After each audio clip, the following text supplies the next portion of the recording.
Jesus told a story that still mirrors the journey of countless hearts today.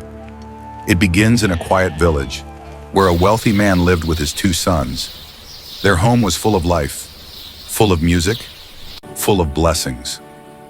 Workers filled the fields, servants filled the house, and peace rested over everything the father owned. The older son was disciplined, the kind who woke up early, worked hard, and obeyed without questions. But the younger son, his heart beat to a different rhythm. He was restless, curious, drawn to the excitement beyond the hills of his father's land. Sometimes at night, he would stare out across the horizon and imagine cities full of lights, music, and freedom. And the more he imagined, the more home felt too small for him. Days passed, his discontent grew. And then one morning, he made a decision that would change everything. He went to his father, not respectfully, not humbly, but boldly. "Father, give me the share of my inheritance that belongs to me." Father, give me my share of the inheritance. Those words cut deeper than a sword. It was as though he said, "I'm tired of waiting for you to die. Give me my portion now." Servants gasped. His older brother clenched his jaw in disbelief.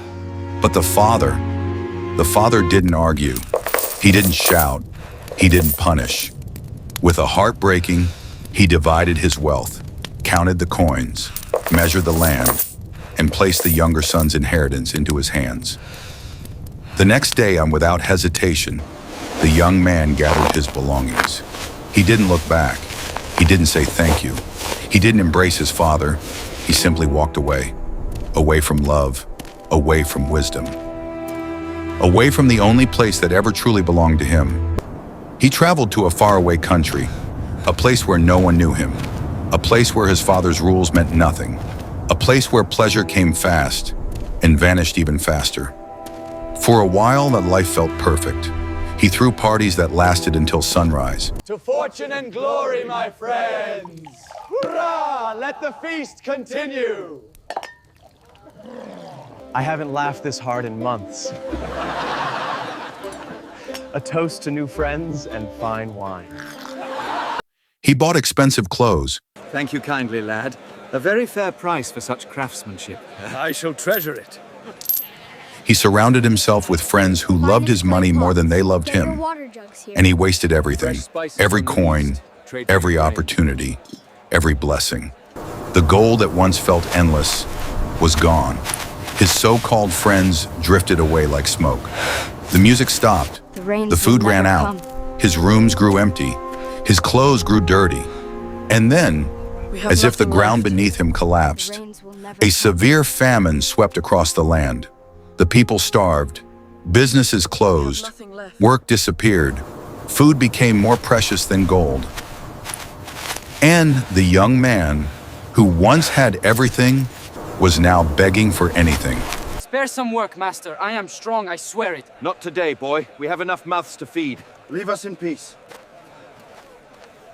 He searched for work and found only one job, feeding pigs. You must learn to tend them properly, or you'll answer to me. For a Jewish man, this was humiliation. Pigs were unclean, their smell unbearable, their filth overwhelming. And yet, he had no choice.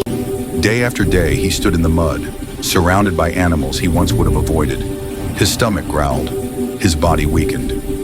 One afternoon, as he scooped pig food into a trough, he paused. He stared at the food and wished he could eat it. That's when his heart broke completely. He sank to the ground, hands shaking, eyes filled with tears. My father's servants, even they have food to spare. And here I am, starving. Then, a flicker of hope. I will go home. I will admit my sin. I will tell him I'm not worthy to be a son. I will beg him to forgive me. I'm not worthy to be his son again. Maybe, just maybe, he'll take me back as a servant. It wasn't confidence, it wasn't pride, it was desperation, mixed with a tiny spark of faith. So he stood up, weak, shameful, broken, and he began the long walk home. He practiced his apology with every step. Father, I have sinned. I am not worthy. Father, I've sinned. I'm not worthy. Please make me a servant. What he didn't know was that every single day since he left, his father had been waiting, watching the road, scanning the horizon, hoping, praying that one day a familiar figure would appear.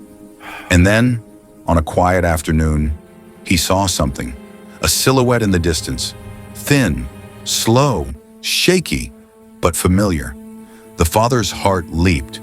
He squinted, stepped forward, and recognized the walk he'd seen since his son was a child.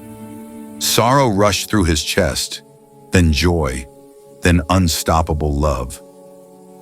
He didn't wait for the boy to reach the gate. He didn't stand with arms crossed. He didn't demand an explanation. He ran.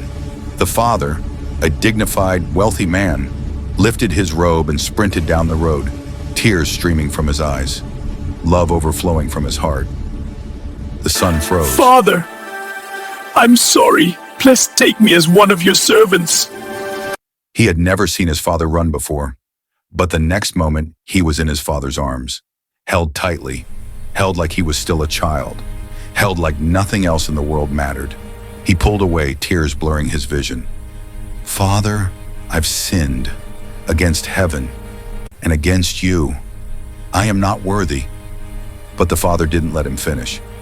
Bring the best robe, put a ring on his finger, sandals on his feet, prepare the feast. For my son was dead, and now he is alive. He was lost, and now he is found.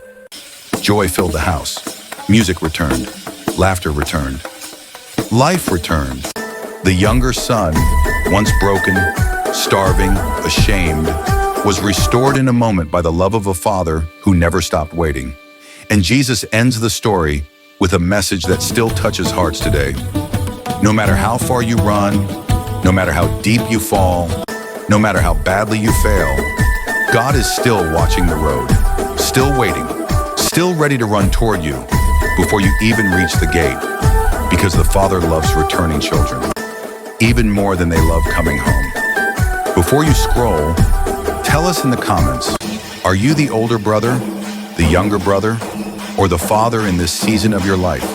And make sure you subscribe to Heaven's Story Vault so you never miss the next life-changing Bible story.